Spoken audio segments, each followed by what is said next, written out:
Well, speaking of feckless Democrats letting things go to crap in their own backyard, maybe this is the time to move on to the Gavin Newsom have you heard recall. about the recall? Oh, is that a thing? It's a thing. Gentlemen, I hear that you two just did a really great job covering this on the West Wing thing, so maybe you can fill us in. Where are we at? How did we get here? Ooh. Well, we have the only thing dumber, and we discussed this, and I think we came to a definitive answer. The only thing dumber than our proposition system is our recall system, which is at any point in time, if I don't know how many votes or how many signatures do you need, Dave?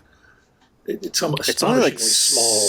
It's like 1,600 or something, right? It's a really no. It's a little more than that, but it's like ridiculous. It's 10,000. Maybe it might be. Does Edward 10,000. know? We have a journal. We actually have a guy who knows stuff here. Edward doesn't know. I do not know. It's a ludicrously small number of signatures. Yeah, it's very small. You can mount a recall of an elected official, and for the recall, I thought you were talking about to get on the ballot. Yeah, no, I think it's 1.6 million. That's it. Yeah. Okay. And in a state of 30 million.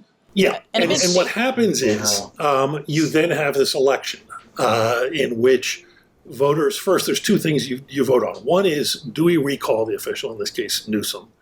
And if that gets 50.1% of the vote, that's the way you go. So if you vote not to recall them, we're done. But if it gets 49.9% of the vote, you then go on, the next thing that happens is people have voted on who their next choice would be. And that person can win with a simple majority. So think about that. And there's a lot 100%. of candidates. And I'm a little, by the way, I'm a little, and if this is putting you, feel free to cut this. I don't know who she is. I don't watch it very often anymore. But Kim Iverson on Rising, I actually watched a piece this morning, and I don't know who she is or where she's from, and I'm an idiot, so fine. But she actually went on, my understanding is she's a journalist, and she said, if you vote no to recall, you're done. But if you vote yes to recall, then you move on. And I'm sitting there going, no, that's not true. Everybody votes. That's Gavin Newsom's fault. They are putting that information out there to fuck us. So they're saying that is Gavin Newsom's fault. What you're saying is Gavin Newsom is telling people just to leave, to vote no to recall and then leave the second place blank. Do you want me to read? Do you want me to read what a texter sent to me? This is insane. So I got a text and it was like, will you please vote no on the recall? I said, yeah, I'm going to vote no on the recall, but let me tell you something. He's a piece of shit. My kid and the children's and the people in my community are having to send their kids to school with no mandated safety measures, a couple, right, masking, but not all the ones we need, and he can go fuck himself, but I'm going to vote no. And the person was like, let me see if I can find it. The person was very kind because obviously that was not a great thing to hear. I have so many things that I've screen captured, but it was, here it is. This is what perfect ballots need to be postmarked by election day. The ballot will have two parts. Question 1 asks, shall Gavin Newsom be recalled from the office of governor? And you should vote no in order to keep Governor Newsom in office. Question 2 allows voters to choose a replacement candidate, but Governor Newsom can't be a part of that list. You can leave the second question blank. So which leaves us right now, because they have essentially, and Dave, you don't want to point this out, I mean, they've essentially, this is what Democrats do, is they clear the decks, and for their terrible candidate. For their terrible candidates. So if recall gets 50.1% of the vote, and I looked at the latest poll I could find was a Berkeley IGS poll from a couple days ago. Right now, 47% of likely voters support the recall, 50% support keeping him. That's a tiny margin. Thin, right. But if he is recalled, right now it seems crystal clear that the person who's going to be our next governor is a guy named Larry Elder, who we'll definitely talk about, who right now is polling at 18%. So you can win an election with 18% of the vote against a guy who's getting 49.9% of the vote. And that somehow is what Californians think is democracy. All right. And with that polling, can I just say there's a perfect storm brewing, which is schools opening. And as I said, there's not enough mandated safety measures, and kids were getting infections in my district. So you're saying that people are going to get sick and not vote? Kids are going to get sick. I mean, kids are going to get sick. I mean, they obviously can transmit when to their kids parents. Start getting sick, parents are going to be fucking pissed. And they're going to start looking at someone to blame, and they're not just going to blame their school district, because I'm not. My school district is terrible, but this stuff should be mandated by the state government. And I think he's going to start to lose votes if this gets out of control. And I'm watching the infection rates in our district, and it's not good. Is there any particular reason? Oh, well, so a guy wrote an article in the LA Times, Gustavo Arellano, and he has written for OC Weekly for 20 years. He used to write an article called Ask a Mexican. And so he was around in the days of the late 90s when we had a really terrible movement against immigrants here in California that was supported by the Republicans and sort of shifted the politics of California. It really, Latino voters really came into more power then. They really started coming out and really forcefully fighting back. And they're 40% of the electorate in they're California, a massive right? part of the electorate. It's a massive part of the electorate. And I'm sorry, but it has just been largely ignored by Democrats. And so this guy... one exception. One Bernard Sanders. Can we, yes, you guys did an amazing job there. I appreciate you saying that because I was thinking it, but I'm trying to suppress my Bernie bro instincts here for credibility reasons. But I'm glad you said it. I don't want to sidetrack too much, but it was one of those things where you're like, for fuck's sake, finally someone gets it. Right. Yeah. You know, it was so heartening to see that because it's such an obvious thing to do. But and we've seen the people who worked for the Bernie campaign, and they've been like, "Hey, you guys going to use this at all to reach out to people?" No, they're not. So this writer for the LA Times, Arellano, he wrote an article and he just said, "Look, you guys haven't done anything for us. Yeah, it's not enough to do the other guys bad anymore. You haven't done anything, and then you get to the current time." And the pandemic, and you take a map and you lay deaths and illness over LA County, and it's the Latino community and the Black communities. At the beginning, I think there's been a little bit of things getting better within the Black community and not as much transmission. But the Latino community has been fucking devastated. Well, Latinos are the most un and underinsured group in the country. I never hear anybody saying that except for that I would scream it during the campaign, but they are genuinely the most underinsured group in the country. And there are these studies now that show the relationship between vaccination rates and health insurance and having a doctor and all of these kinds of things, which should be a very strong argument for why we need to have universal health care. And it's very curious why nobody in Congress, even our progressives, are really trying to make that argument in this moment. But that's a different episode. Every other episode, really. Yeah. So we're living where I live. I'm living in a different existence than people who are 5 miles away from me in East LA. I'm living in a completely different world. And my world has been one where I can isolate from the pandemic and I can order groceries and I can really take care of myself. And theirs is where they have to go to work. And they've been dying. Yeah. And their children are being orphaned.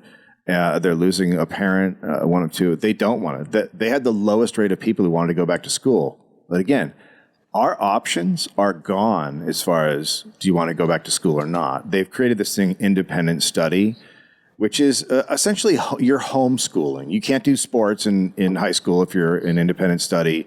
You get to see the teacher like once a day for a few minutes, and then they give you your curriculum and off you go. I think the younger kids are right now getting a little bit more interaction with the teachers, but it's independent study. It's not what we had before. It's not this hybrid thing.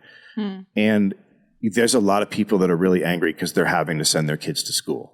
And they have people in their households who have immunity issues or many other reasons.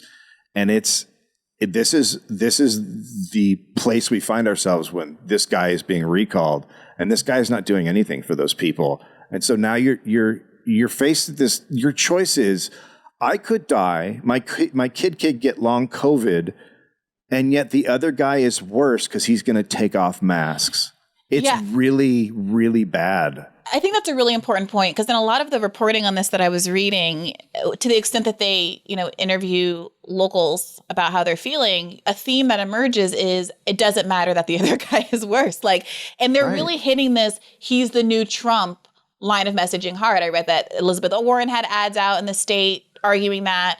And even the guys, sorry to bring up PodSafe again, but even the guys on the episode I was listening to yesterday were like, that's not going to work. I think Tommy Vitor even, was acknowledging that we just finished doing that and Biden barely won.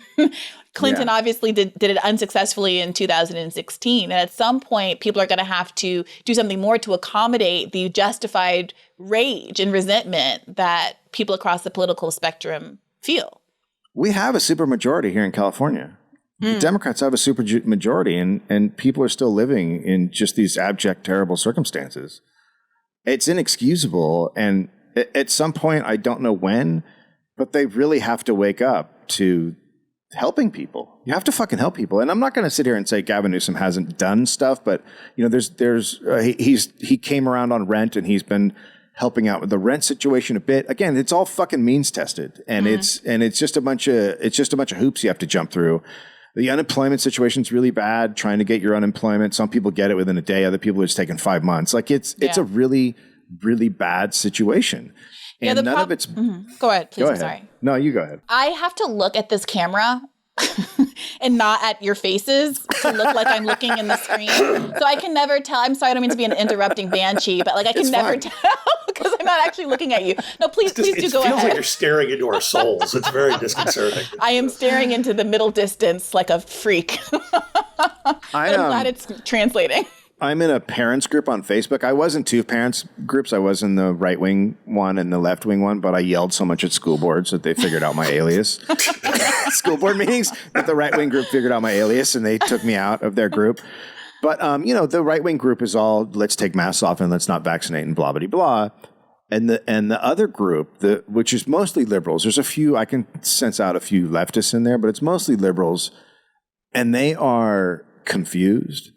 And dumbfounded, and are like, there's threads about we have to vote for Newsom, and then they just go into, God, what is happening? Why no one's doing anything? We're on our own. We're on our own in the suburbs of a rich white. It's mostly white and Korean. It's about 50% our suburbs. Those people are now saying we're alone. Fucking think about that. Yeah. Think about how bad that is. Those are the people that get everything. You can't help but think. I mean, there's obviously parallels with the Trump voters who end up feeling alienated, all those white middle-class people who felt alienated in their own different ways that, I might have less sympathy for. But like the political reality is that you have all of these groups that do feel disaffected, and there are consequences on the ballot line. I want to ask you guys, I know that the progressives haven't run a candidate, but are there no Democrats at all? No. So Newsom, that was Newsom. Newsom cleared the deck. So Democrat, we had a governor recalled in, was it 2002? I think it was 2002. Gray Davis. So Gray Davis got fucked over by Enron and these other companies. He signed these long-term contracts, which were just incredibly inflated prices. And then everyone got mad because they were on top of that blackouts, and he gets recalled. And they put Arnold Schwarzenegger on the ballot. And so, of course, that name is going to win because he's a big action movie star. But what the Democrats took away from that, because they actually had the lieutenant governor's name on the ballot as the second choice. Bustamante. So big name Democrat. Everybody in the state kind of knows him. And Schwarzenegger wins. So what they took away from that was, what must have happened was people thought they could recall Gray Davis and pick a new Democrat. And so we shouldn't have another Democrat on the ballot this time. And that's what Newsom's been pushing. So Newsom has not only been telling people not to vote for anybody else on the second part of the ballot, but also pushing other Democrats to not run on the second ballot. I get it. The my way or the highway approach. And in 2002, was it the case that there were a bunch of conservatives and one Arnold Schwarzenegger, at a certain point you're Arnold Schwarzenegger and you stop being... Mary Carey, porn star. Yeah, Mary Carey. There was a lot of those kind of people, like I think Gary Coleman. Was it Gary Coleman may have run. Really? Yeah, Gary Coleman. Yeah. But it was just a bunch almost half the vote. That's the amazing thing. Is he actually, You know, I mean, he was a moderate but then Republican.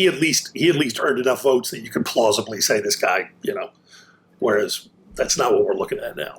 Okay, we have a YouTuber. What's his name? Kevin. Oh, that's right. Yeah, he's some sort of. Yeah. He's like the highest polling Democrat, but he's just some YouTuber, and everyone's like, he's a real estate developer. But my God, he's better than Larry Elder. Well, let's introduce our audience to Larry Elder because words can't really explain. First, let's hear a clip of him from his former life in entertainment, because it wouldn't be a California governor's race without him being an entertainer on some level. The tension of a court show. You're both degenerates and you disgust me. The emotion of a talk show. Hold up, everybody. I'm talking over here. The excitement of a game show with cash prizes for those who are morally right. $2,000 to the accuser. This show isn't about small claims. You don't do something to somebody that you don't want done to you. It's about the difference between right and wrong. Here's my judgment. Moral court, where it pays to be right. I'm the Reverend Jeffrey Berry. I'm taking my nephew Scott to moral court for cutting me out of his life and shunning me because I'm the Imperial Wizard of the Ku Klux Klan. We got to stand up for those guys. I know it's unfortunate, but we have to stand up for those guys. Support morality. I watched an episode of this show. You watch an episode? Yeah. Tell us everything, please. It was the episode that is in the replies right there, where this guy said that he was going to the Holocaust Memorial and honoring it by being naked. As for going over to Europe and going to a concentration camp and posing nude because you are paying homage to those who lost their lives when you know damn well that other people would be offended, indeed your closest friends were offended when you showed them the photograph. I don't know what word for it. Disgusting comes to mind. Now, you may think that's logical, but I think it's twisted. There is a distinction between freedom of expression and the practice of common decency and respect for others. You do not have a clue. I'm empowered to award $2,000 for a maximum moral offense. I intend to do that. $2,000 to Lenny, the accuser. That is my judgment. Okay, well, I can't fault Larry Elder's judgment on crimes of disrespect against Holocaust memorials. I mean, that's right. Yeah, fairly adjudicated. Yeah, that one's not a It's not a tough call. Yeah, it's just absurd that that's a thing that is on. Well, the episode. There's no. I mean, it's clearly just actors in a script. Like, I mean, my God, what the moral bankruptcy you have to write that shit. It's just incredible. Well, can you go morally bankrupt on moral court? You can file for moral bankruptcy. I'll let you know. I'll watch the rest of the show. I'll let you know. Please do. We can do it. We can do a whole series, especially if this guy wins. So I'm reading the intro from this article. I believe in New York Times by Farhud Manjoo. From today, called "Brace Yourself for the Man Who Could Become California's Governor." And it describes Elder as, quote, a longtime conservative talk show host from Los Angeles, a fixture of right-wing punditry in the mold of Rush Limbaugh. His shtick is offense and outrage, and over nearly 3 decades in the business, he has minted an Oppo Research gold mine of misogynistic and racially inflammatory sound bites that would seem to doom his prospects in a state where Democrats outnumber Republicans nearly 2-1. Except for the reasons that we've explained, he only needs to win a majority among a zillion candidates. It's really tiny. Like I said, right now he's polling at 18. I gave Ben an audio clip. Ben, do you want to play that? This is an ad for his radio show, which I used to listen to and call into occasionally. Glass ceiling? Ha! What glass ceiling? Women exaggerate the problem of sexism. Blacks exaggerate the significance of racism. Affirmative action is wrong. Want more fatherless kids? Fine. Keep welfare. Larry Elder. Call him up, slap him down. Weekdays on KABC. What'd I say? Listeners should be clear also that Larry Elder is black, which just adds a layer. Yeah, a little bit.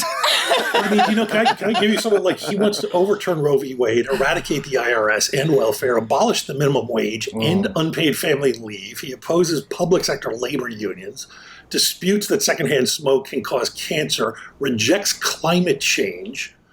He's a giant Trump supporter. He somebody came on his show, or somebody wrote it, and he basically said you should check this guy out, who supports the belief that COVID vaccines are part of a Bill Gates plot. Cool. Could yeah. Stacey Dash could be his lieutenant governor. I mean, like, there's a lot of things. There's a lot of directions they could run with this, right? Or some other Fox News host. Wait, I'm sorry. What was that? I was saying Stacey Dash could be the lieutenant governor, or some other Fox News host. Oh, yeah. Well, which is weird, because I've got a great quote from him. You're going to love this, Brie. Women know less than men about political issues, economics, and current events. Of course. Guilty. Just straight up. Just straight up. I mean, that's just a fact. You can't. Good luck denying that. It's such an indictment of the California political system. And again, Democrats, how do you keep letting these shit rules get this far? You fucking fix this. You have a supermajority. You do whatever you can. You fix it. And Gavin Newsom should have stepped down a while ago. And as soon as this happened, he should have stepped down and said, look, here's what I'm going to do. Like Stacey Abrams became this big hero to liberals after she went with the whole Georgia vote movement. He should have stepped down and said, we're going to get rid of this recall system and create a new one, and pushed for it. And he would have become a big fucking hero. A guy who sacrificed himself, another Democrat's in charge. He would have been a huge hero. That's an important point, right? Because if he, explain this to the audience, if he were to step down, we could avoid this whole... now, but previously, it's murky about what it is now. I don't think we know where it stands. I think it would stand up to a court challenge. But if he had done it previously, when the recall was actually taking shape and it was going to happen before it was actually, he could have stepped down and let a Democrat take over. This is pure just one man wanting power, and he's from there's like 4 families that have controlled California forever, and he's one of them. He's a part of that crew, and so is Pelosi and the Gettys, if it goes down the way it could, and it's a very slim margin, it's all on Gavin Newsom. This is his doing. He fucked over an entire state for his own self-preservation, and I cannot take all these liberals saying, well, Dianne Feinstein could die. Right. That's why we were saying don't fucking vote for her ages ago. And you said, but she has all of this experience. Right. And she could get on the big committees. Well, so she can also die. Who are you to tell a woman what she should do with her career? Yes. You can't tell a woman. She's 112 years old. She can't remember what she said 30 seconds ago. This isn't like the Biden level of, oh gosh, she has dementia. Wasn't there a doctor who had treated her and prescribed her some medication that is for people who are a pretty advanced stage of she's feeding herself in public. I mean, it's she has keel over or be completely incompetent while Larry Elder is governor and he gets to replace her. Also, But here's the exciting thing. So go ahead. Mm-hmm. If Larry Elder wins, we can immediately recall him. We don't even have to wait for him to step into office. We can start the recall the next day. We can easily get that many signatures.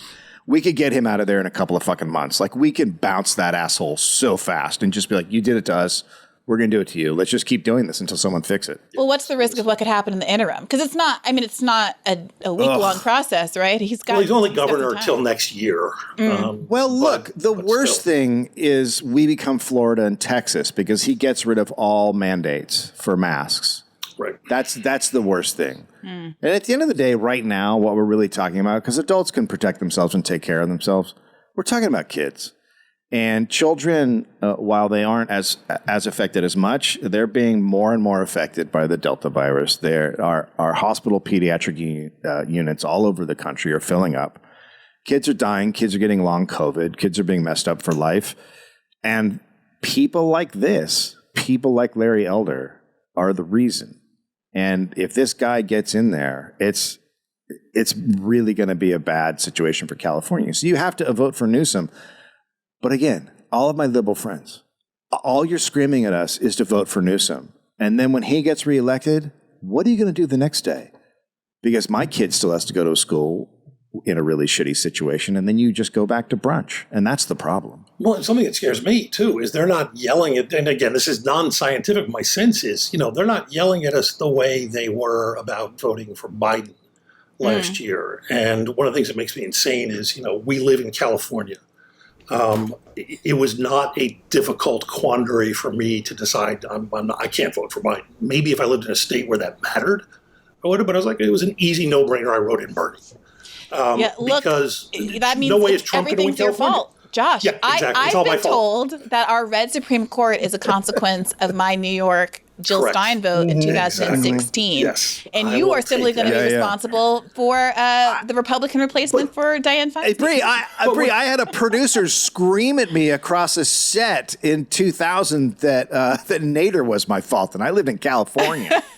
Your vote doesn't matter on a national. It really doesn't. And so here are these people who are like, I've never seen anything so energized and motivated as liberals to vote for Joe Biden last year, and when their votes basically didn't matter, and now they're like, yeah, I'll probably I'll vote for that thing. Like, no, this one actually matters. Your vote actually counts here, and you can keep a coup from happening in which an absolute friggin' lunatic with less than 20% of the support becomes our governor. And they're like, okay, I guess so, maybe. How did it get to the point where there's a significant amount of apathy and like a recall campaign that snuck in? Because I remember vaguely paying attention to it when the campaign first started, and almost every commentator I came across was like, this is not happening. This is going to go nowhere. It does feel like hubris. Yeah, so I just kind of tuned it out because it seemed ridiculous. The idea of it completely seems insane. I think the big shock was how much of his Latino vote bailed. That's the big difference in the polls, is he went from having a significant number of people in Latino communities who were for him in the first election, and then they're I think it's pretty even now. And so I think that's where most of his support went. I mean, obviously the media is not covering it that much. Well, so where's the National Party support? I mean, it's like you think about how eager they like. Does Larry Elder actually have to say something mean about Jim Clyburn for him to get involved? Like, the degree to which they came out to stop Nina Turner from getting elected, where she was wildly popular, and the degree to which nobody gives a shit. It's like, so I don't get it. Why do you think that is? Because that's also something that I never understand. It's like with Prop 22 also. I don't understand when and where the party machine decides to focus on messaging, because if I ran an apparatus like that, I would do it all the goddamn time on every single issue that mattered, but it seems to be inconsistent. And I thought Newsom was the great white hope for the Democratic Party. Yeah. This is the most cynical take of all, but it's the one that makes the most sense is, all of these consultant election, people out there that are making gobs of money off the Democrats, where they don't make that much money off this, but if Larry Elder's in office and they have to run a Democrat against him, well, now they get gobs of money. And it seems like the only thing that fits into whatever it is the fuck they're doing, because it doesn't make any sense whatsoever. And it's kind of a no-brainer from that perspective, because he's only governor for a year. As you said, we've got a super majority. So the things he can do are bad, but there's a lot of things he can't do. And then for a year, my email box is going to be flooded with people going, oh my God, did you see what Larry Elder did today? And send me $5. Well, it feels like that's part of people's calculation, too. No, how can it not be? That it's a limited and also, harm. I mean, look, I hate him. I fucking hate Gavin Newsom, but he has, take the environment, right? He came in and said he's going to change all these things and we're going to tackle climate change like no other state has, and then he approves 8,000 natural gas leases. Yeah. And he does the same thing with every single issue, with housing. He talks this big talk, but then he's taking money from developers and letting them do what they want. And so on every issue, and then there's the vaccine thing, which is really, really bad.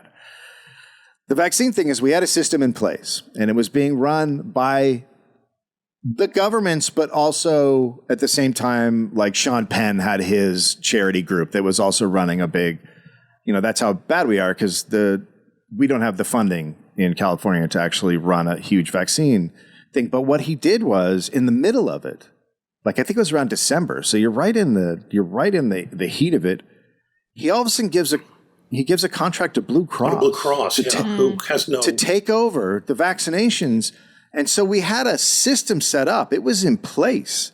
And all of a sudden it shifted. And I'm sorry, but Blue Cross does not, they cater to the wealthy. They cater to the better off. They cater to the suburbs. Yeah, they didn't have a system in place. And so they were not at all going into lower income communities. And that's why you see this huge disparity.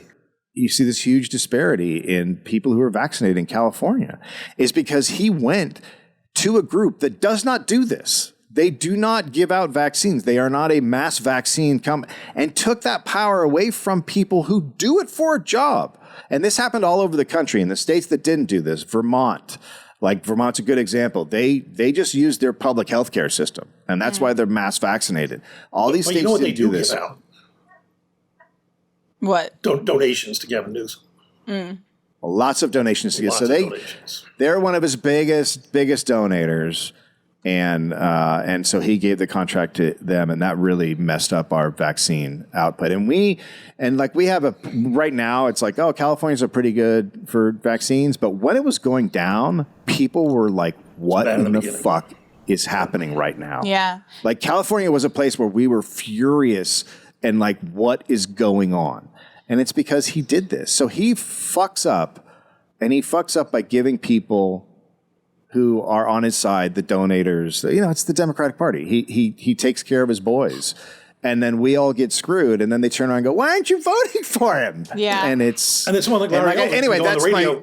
Yeah, Larry can go on the radio and call that stuff out, and he's right, and then vote for me. And it's like, you'll be actively doing even worse. You know? All he has to do is suppress the vote. He doesn't have to make a positive case. Yeah, which is always the case. It's like... Which is what Trump did. Democrats win when we're excited, and Republicans win when we're depressed. And it's been going back. This is what happened with NAFTA and Clinton. Like, that suppressed the vote. Yeah. It's never that more Republicans come out. It's the Democrats come out in waves or they don't. And this shit represses the goddamn vote. The Newsom stuff is also galling, given that, we had this whole back and forth on the show last fall about what the alternative Medicare for All passage plan is. And, a representative who's worked with NNU and DSA was arguing, putting forward the case that it could be largely contingent on the Gavin Newsom presidency. And so it's particularly interesting to see the Democratic Party seemingly leaving him out to dry in this moment. And also seeing this is like a tragic, if this is truly the plan, it's tragic to begin with, but seeing our kind of 20-year horizon Medicare for All hopes dry up potentially with him. But that's the dumbest thing I've ever heard. He's not going to give us Medicare for All. Who the fuck is saying that? That's not who he is. It is. Jesus Christ.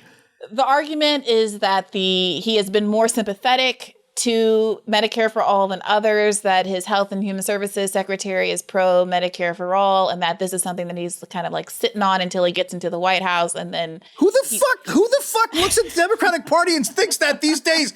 That's what they all do, you idiots. They always fucking do that. They act like you're for a thing, and then they get there and they go, oh yeah, it's just not going to work. I don't know what the problem is. Like, we really short-term memory, Dave. Like, this isn't the guy. He's not the guy. Well, look, I want to make sure that people don't leave without really hearing from Larry Elder, because I think one of the mistakes one of the mistakes, in all seriousness, one of the mistakes in New York in the mayoral race is that there was so much conversation about Andrew Yang and other actors and, Morales' crash and burn and all of that not enough people, I think, listened to these debates and heard the words come out of Eric Adams' mouth and what a complete loon this man is. Just like, it's kind of beautiful that someone like him slithered through.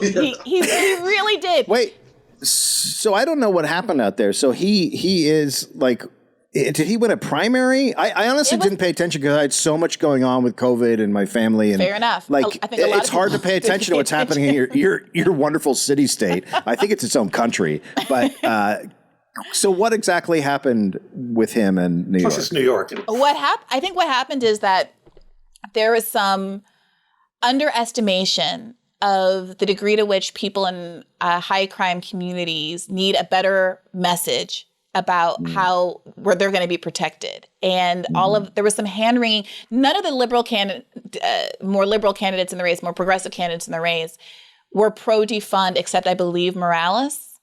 Most of them, I mean, it is defunding, but most of them were like, I want to cut $1 million or so, whatever it was, from the budget. And basically all of the progressive more progressive candidates had the same number. So it wasn't really like one nail sticking up above the rest to get shot down or anything. One of the issues was that Stringer had a lead and was the kind of progressive, quote unquote, progressive to rally around, but he had his Me Too scandal. And then there was flailing. And then Morales, who was like the lefty progressive kind of DSA candidate, had her campaign turn on her for worker abuses of some sort or the other. And then there was no one left. And then eventually AOC and a bunch of like the progressive New York leadership decided to rally behind Maya Wiley, but she was, I think, too warny and just did not connect with any working class people in New York. Yang went out in flames over his Israel comments. Oh, yeah. And so then we were left with Eric Adams, who was like slowly and steadily, he had name recognition. He's a borough president and he's a former cop and he's Black. And I think that was just the right combination for people who want to feel protected and safe in their city, but also felt like he was going to be progressive based on some kind of identity metric. And you've never heard him actually talk. Yeah, he's wackadoo. Yeah, and so there's also this. Go ahead. So he's going to run up against a Republican now, right? Yeah, but he's going to. Do we know who that is? I have no idea, but New York is like. I don't know. They picked Bloomberg. Like, I don't have any faith in New York the way I don't have any faith in California. There's just, I think, also interesting dynamic that Eric Adams was able to take advantage of, where it's like, you know, there's a significant amount of people who, when you look at the first round and the second round results, you can match them onto like renters versus property owners, right? And like that a lot of the votes also came down to like Eric Adams resonating with people who are owning property or who are in like older rental units. I think there's this analysis by Alex Yablon that kind of dived into political economy of renting in the city as a thesis about how the left was trying, like all the left candidates fell back because the voters either got disenchanted or they didn't have enough power, or they were dominated by market forces in one way or another that like older, well-off property owners weren't, or older renters weren't. And so they had other concerns beyond immediate economic ones, like, you know, maybe crime or like some, you know, anything else that Eric Adams might have been able to speak to in between the weird-ass videos and speeches he had. Yeah. Well, I encourage folks to go back and listen to our New York episodes because we did a lot of them and patrons complained. So there's lots of content about how New York we were. They were like, there's the rest of the country to pay attention to, which is why we're doing a deep dive into the heartland of California right now. We're bigger. I would have. New York. But look, I do. Your point is so right. Sorry, I don't mean to, but no, yeah, because you got to hit. We finished a segment on this on our latest episode, and it was just basically me and Dave ranting about how awful Gavin Newsom is going. So vote for him. Vote for him. It's Larry Elder, please, people. I'm assuming you've got some more stuff to play, or. Well, I just wanted to play an extended clip of Larry Elder doing a Fox segment just because he is, I mean, it's just wild coming out of the horse's mouth. just take a listen. Now, Gavin Newsom, California Democrats say are in an all-out, full-on panic ahead of the September 14th recall race. Polls now showing a race neck and neck on whether to recall the failed far-left governor. Now, just look at this disgusting headline from the LA Times. Larry Elder is the black face of white supremacy. You've been warned. That is correct. The LA Times printed that. Sean Hannity is very concerned about the racism. Who would replace Gavin Newsom if question one is recalled? I see you smiling. We've been friends a long time. I am sorry. I am genuinely friend to friend sorry that you have to go through something as evil and horrific and racist as that. This is the worst racism I've ever seen. I anticipated that would happen. This is why a lot of people don't go into politics, because of the politics of personal destruction. And this is not the first time the LA Times has attacked me. There's another writer who all but called me a black David Duke. And I've been a politician now for a little more than a month. And at first, as you know, they tried to keep me off the ballot by claiming I didn't properly turn over 5 years of taxes. We ended up suing. And a left-wing judge said that Elder was right and threw that out and put me right back on the ballot. And then I was accused of hating women because I wrote an article 21 years ago where I cited a study from the left-wing Annenberg School of Journalism that looked at 25 questions asked of men and women, and men knew more about those questions than did women. And I quoted a left-wing professor who said the reason women knew less is because they get their primary source from local news, quote, and she said watching local news makes you dumber, close quote. I didn't say that, she did. And I was accused of brandishing a firearm at a former girlfriend. I want to say right now, I've never brandished a firearm, loaded or unloaded, at anybody. As for the rest of the allegations she made, I'm not going to dignify them by giving them a comment. And now we have this article from the LA Times. You're right, can you Sean. pause, they Ben? are scared to death. They know. My favorite is that many viewers are probably going to have known nothing about him, any of those negative things, but he's going to make sure that they do. Right? Can I? So you can Google her. Her name is Alexandra Datig, D-A-T-I-G, and you can get all the details. And she's a former sex worker. She was a leading witness in the prosecution of Heidi Fleiss. She was engaged to Larry Elder.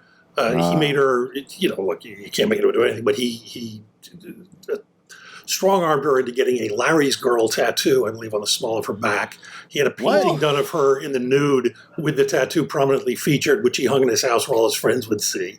What? They were arguing. Oh, yeah, apparently he's a big pothead. This is what I don't get.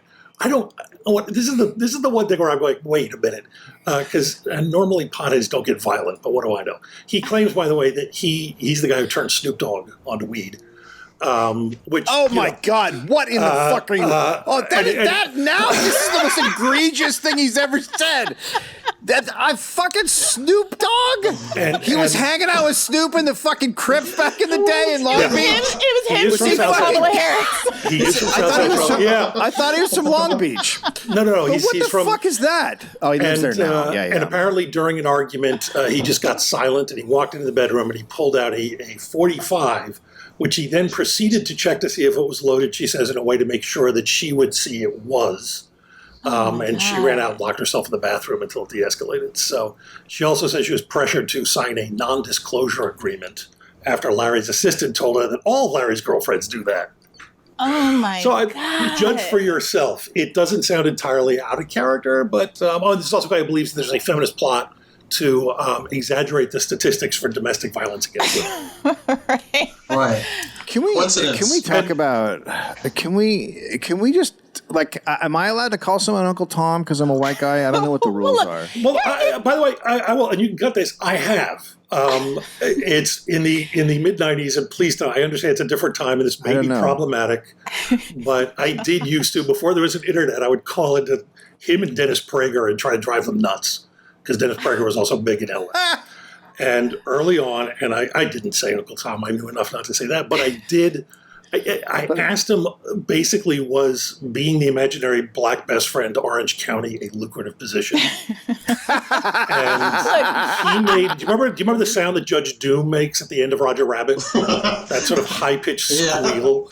That's sort of the last thing I heard before I got thrown off the air on Larry Elder's show. And, I mean, he has always been to us here, and I think it's mostly a Southern California thing.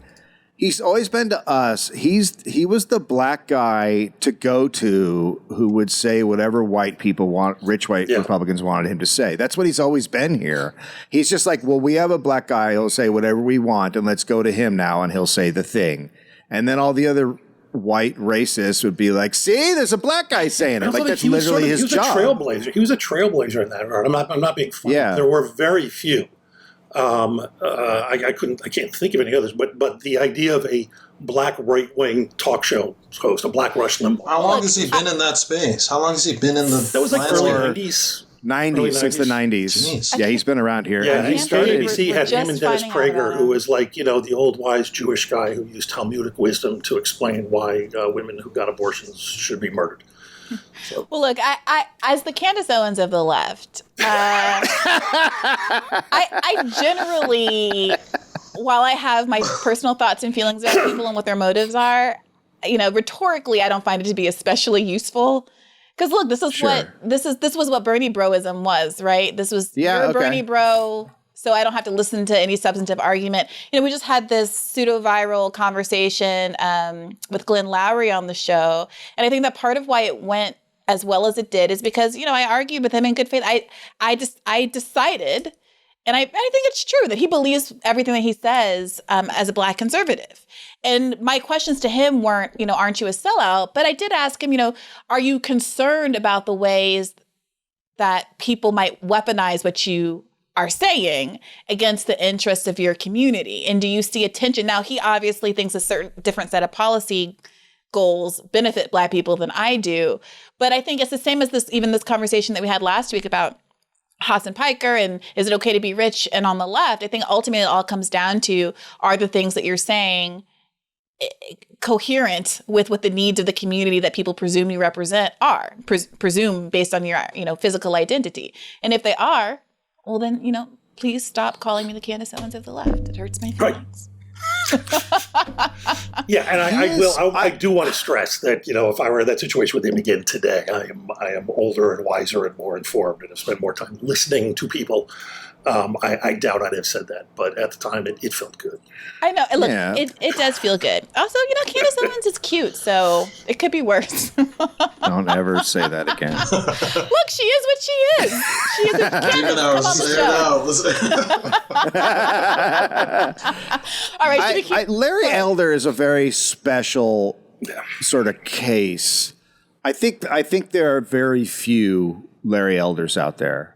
I think he's really, I think there's Black conservatives and then I think there's Larry Elder. I think that he is really out there. And incredibly dangerous. But it's just white people that vote. It's just white Republicans. Nobody's ever come around. Like, I see, a lot of people are describing him as fringe, but as I listen to y'all and as I've read, it doesn't seem like he's fringe, maybe on the fringe of the mainstream, but there seems to be like a viable community around him that listens to him very regularly. Yeah. Well, Trumpers are on board. Like Trumpers are fully on board because he is taken on all of Trump's positions. Whichever way the conservative movement is blowing, he will go that way. He's always been that way. He's at heart a libertarian. Like if you took Adam Carolla and him, there might not be that many differences. But, he was raised here. He went to Fairfax High School and he just kind of came up and always, right out of college, became like, I'm going to be a voice for this group. And he's been on that track ever since. And fringe, I don't know, but what he is he's always been a guy who can get money from powerful people to say what he get on the news or that television show we saw or write articles. Like he's always been the guy that you can pay money to then go and, take these opinions, and he'll always get money and always get put on the air because of the opinions he espouses. Well, my theory is that the next Black president is going to be a Republican. Yes. And my theory is the first woman president will be a Republican too. First woman president will also be a Republican. Absolutely. Put it down. It's going to be a black. Oh wait, a Black woman. Let's do this. A Black woman Republican. Candace Owens. Wow. If this happens, I know. Conservatives are better. They have peeped the inconsistencies in the identity politics game. Democrats have constructed this edifice of identity rules that are as unstable as a stack of milk crates. And people are tumbling off of them and like they see through the holes. Like they see it. And so they're so easily able to exploit this system and they're more ruthless. They're just more ruthless. And they don't care ultimately. I think they have this sort of basic grasp of the thing that on a day-to-day basis, if it matters, it's perfectly fine to be racist and sexist, but I don't give a shit when it comes to power. Right. And so you end up, Trump was cackling like a fucking hyena when he nominated Amy Coney Barrett. He had to be. That was so funny to him. But that's and it was the so thing. Dead like, on. They made it so that, they have these black and white, Democrats have these black and white, liberals have these black and white ways of framing everything. Believe women. Okay, well, except when they accuse your candidate as opposed to Brett Kavanaugh. And, it gets exploited. The Kavanaugh hearings were partly so exasperating just because it was hard to argue with the application of the misapplication of the logic given the inconsistencies that had been built up before. Right. And it's like, okay, lift up black women. Well, Candace and I both know how that goes. If you cross the establishment. And over and over and over again. And I remember watching the Republican the RNC last year, which had, I believe, more diversity than the DNC did. Of course, I'm sure. And then I remember what was it, Tim Scott, who gave the follow-up, the Republican response to the State of the Union this year. Mm-hmm. They have been placing their people so beautifully for so long. And the role these people play is not to your point, to pull Black or Latino voters or female voters, but to disprove the idea that the Republican Party is racist, because there's this overly simplistic version of racism that most people subscribe to. And their mere presence does enough to push back against it. And liberals have done such a poor job of explaining what these systemic racism is, have done a piss poor job of including the class dynamic in any of that. So that all these people are richies. So they're all like, I owned Caesar Pizza or whatever. they're all corporatists. And there's never any investigation as to whether there's a difference between, a Black person who was a public defender or an organizer like Cori Bush versus someone who owned a string of Papa John's franchises or Domino's. No, diversity is a bunch of different looking people who all went to Harvard. Correct. And there was a brief hot moment, and Dave, I'll say this here on a show that I think far more people will pay attention to than ours. You were right. I thought for a brief hot moment that Caitlyn Jenner was going to pose a threat in our stupid state, and she didn't. But there was that brief moment when she was first announcing, and I can't tell you how many people I saw on the left or the Democratic left calling out, as much as they were not supporting her, but calling out microaggressions against her. Yeah, I mean, well, this is the difficult thing, and I've talked to, Cornel West talks about this. He has some disagreements with Nicole Hannah-Jones, for instance, and not to compare Nicole Hannah-Jones to Caitlyn Jenner, but he was like, if someone attacks her for being Black and, she's gotten some unfair critique in the whole 1619 fiasco, then I'm going to defend her even though I have my objections to 1619. And, I don't want anybody, like, my gripe with Caitlyn Jenner is hardly... it's not that she's trans. I think most people would agree that's the most sympathetic thing about her. Also, really respect a high achieving athlete. I love it. I love an athlete, but I don't. I think that it's fair to protect your credibility by pushing back against that stuff, right? Because allies are watching, other people in the community are watching. I don't know. But there's a degree among Democrats, and I think it hurt. There was that concern. I mean, we read about this during the Cooney Barrett thing, where it was like they were concerned about going after her too hard because it would be perceived as. Yeah. And it's I mean, I agree with everything you're saying. I also think they're using this as a weapon against you, and you're enabling that weapon. Right. Certainly shouldn't pull substantive punches over it. Yeah. Also, when it comes to people like Trump and pointing out and saying he's overweight or whatever, one of the ways you take down fascists is to weaken them. Is to fat shame them. And they have a whole masculine "I'm a tough guy" thing. And honestly, one of the ways you attack fascists is to attack them that way, because their whole thing is machismo. Do you think it's possible it's to ridicule, a complicated argument to ridicule Trump though without? Because I think it's an interesting question, because for every time, every what is achieved when you say Trump is bad because he's fat? I mean, that's a simplistic.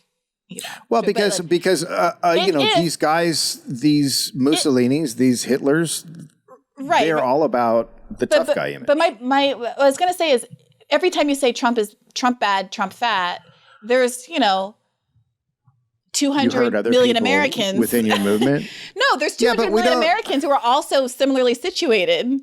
I mean, I don't know what our obesity rates are, but they're high. But obviously. Also, and this is a whole different argument, but there's a sort of famous Buddhist monk thing where he was asked, how do you meditate in Nepal with all the screeching monkeys that are outside? Like, I need peace to meditate. And he says, well, it's Nepal. There's always screeching monkeys. You're going to hear people say shit. You're going to have to deal with it. Life is never going to become to a place where you don't have to ignore some fucking shit.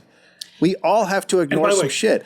Trust me, I am someone who really has to ignore shit, because people fucking take swipes constantly, and I have to fucking deal with it. It's just one of those things where I get it, but if you're attacking a Trump, you have to attack fascists. Part of their game is being the machismo tough guy, and if you can undo that in any way with his followers, that's one of the best ways to get at them. But why not? You put it on the table. For instance, if Caitlyn Jenner were going around, this is a bad analogy, but if she were saying, I was born a woman, and that's why you should vote for me, I think it's reasonable to go, well, you weren't born a woman. Right? Sure. You don't come in. So when you've got someone like Donald Trump who's sort of portraying himself consciously on a daily basis as this sort of model of machismo and all the rest of this stuff, I think it's perfectly reasonable when some of the appeal is based on that, and when they're putting it on the table. I think that's all he did. Sure. What about? Sure. Go ahead, Ed. I also feel like, for example, one of the things that Trump put on the table, for example, was the wealth. And no matter how many exposés, disclosures about the wealth claims being false, nothing really happened. I would say, I feel similarly, chipping away at this image of him that he or some other fascist authoritarian may present doesn't undermine it, because at the end of the day, they still have the power, and they also have supporters and a base of support that is insulated from those core things. Because when you excavate it and when you chip away at it, they're not like, maybe that is some superficial triangulation they have, but there's like there's deeper stuff working on there. Maybe it is racism, maybe it's xenophobia, maybe it's antipathy for another group or some policy, maybe it is like a deeper phenomenon than the masculine image that he may present that can be attacked. Right. Yeah, no one's saying you beat him by making fun of him for being a chubbo. And I say this as a chubbo myself. But I think if he's, I think it's perfectly fine. But if you think that and this is my problem with a lot of liberals, if you think that the way you're going to beat him is by making fun of that and by constantly pointing out he's not really a billionaire, you're going to be very surprised at the outcome. Yeah, my issue isn't the idea of attacking his machismo. It's the idea of attacking it using that particular stereotype that already people are spreading. People that I want to be on my team are going to see themselves in when I say it. So if I want to attack him for exaggerating his health or masculinity because he lies about his fitness profile or has his doctor lie or whatever, then just say that, as opposed to just being like doing those big, fat, naked Trump statues and be like, oh, isn't it hilarious that he's fat? I mean, lots of people are fat, including some people that I would like to be president someday. You know what I mean? And then this kind of sloppy correlation between being overweight and health. It's like, if you think he's unhealthy and senile or whatever it is, then just say that, point to the evidence of that. The man only eats McDonald's and never takes a step. He fucking wears diapers. He's a diaper wearing man. But then people will go look, my grandfather is incontinent and that's not a big deal. But I think Edward makes a great point, but I'm just saying don't take any of your ammo away when you're fighting fascists. I think that's my point. I'm not saying just do this. I'm just saying leave it all on the table because they're fascists. And we also, we have a problem on the left where everyone's just attacking each other in a way that is just fucking us. If you wrote this is what the internet's going to be and what the CIA and FBI and all these other groups, the way they can use it to make leftists attack each other. Fucking just think about the way they used letters and articles and papers in the late 60s and early 70s to make leftists go after each other. This is a fucking a gift basket that they could never have imagined. It's incredible. Here's the thing. As much as I might disagree, when Trump got sick, when Trump got COVID, and it was the most unified day on Twitter and everything. So fun. It was so fun. Oh my God. I have slightly different feelings. I don't always agree with every choice the left makes or individual actors in the left make, but I don't like when people talk about Candace Owens' edges. As a black woman, I'm not going to use, black hair, which is something that we're maligned about so often, to go after her, regardless of what I think on the inside. But at the same time, I'm not going to fix my fingers and use my political capital defending her or fighting people over that. I just stay quiet. And I think a lot of people should just stay quiet. I'm not going to try to crap on somebody's fun when Donald Trump gets COVID, even if I make a different choice personally. It is what it is. Pick your battles. Yes. Yeah. No, absolutely. 100%. Really, and I think I think that's what it comes down to. I think that a lot of the left will use whatever. Some guy is all about Trump wearing diapers and doing the statue and doing that stuff. Is it in my best is my purpose here to now attack the guy who's making the statue, or should I just attack Trump and do my thing? Right. And go out? What are we focused on? We really need to focus on what we're focused on and go after it, because, man, it's a fucking mess right now. Yeah. Well, I would want to play a little bit more of this to the point of, if people had heard Eric Adams, they might not have voted for him. So let's get Larry Elder on the record to play a little bit more of this clip. They know that if California can elect a conservative governor like myself, and they can and they will on September the 14th, then any state can. And they're deathly afraid of this. I'm told that Senator Dianne Feinstein is more feeble than Joe Biden. And if she retires or becomes incapacitated, they're afraid that I will appoint a Republican governor, and that would shift the whole balance in the Senate. So for all those reasons, it's Mayday for the Democrats. And so Joe Biden has weighed in. Kamala Harris has weighed in. Elizabeth Warren cut a commercial, didn't defend his record on crime, on homelessness, on the rising cost of living, on the way he shut down this state without paying attention to science. They just attacked, and said it was driven by Republicans. That's all they've got. And then there's rolling blackouts, brownouts, water shortages, paying for water, the COVID hypocrisy. And I guess Gavin Newsom has a very different view of what foreign policy should be, as he praised Joe Biden this week, which I'm sure you took note of. Oh, I sure did. He said that he's proud of what Joe Biden did in Afghanistan. It's a window into Gavin Newsom's incompetence. And you didn't mention the Employment Development Department, where he allowed $30 billion to go that should have gone for unemployment benefits for people in California to go to criminals inside the country and international criminals. The man is completely incompetent, and that's why nearly 1.7 million people signed a petition. Maybe a third of them were independents and Democrats who just voted for him 2 years earlier. And that's why I'm asking people to go to electelder.com, because he can and will raise an unlimited amount of money. Already he's raised about $50 million, primarily from the teachers union. They're afraid of me because I support school choice, the public sector unions, Hollywood, and big tech. Yeah, they're going to throw a lot of money at you. This just crosses so many lines and such a double standard among the woke snowflakes out there. Apparently you can say anything about an African American and it's fine, even in the LA Times. It's disgusting. Nobody should have to go through that in this day and age, period, end of sentence. Larry, thank you. This guy, Andy, would be like, look, the conservative monuments have to stay, but we also have to put up some monuments for the civil rights leaders like Larry Elder, who have withstood racism unlike any we've seen in American history. You watch that clip, and as a leftist, the world we're living in is just one of such fucking insanity. It is this guy who is, it's just way, so far to the right. It's insane.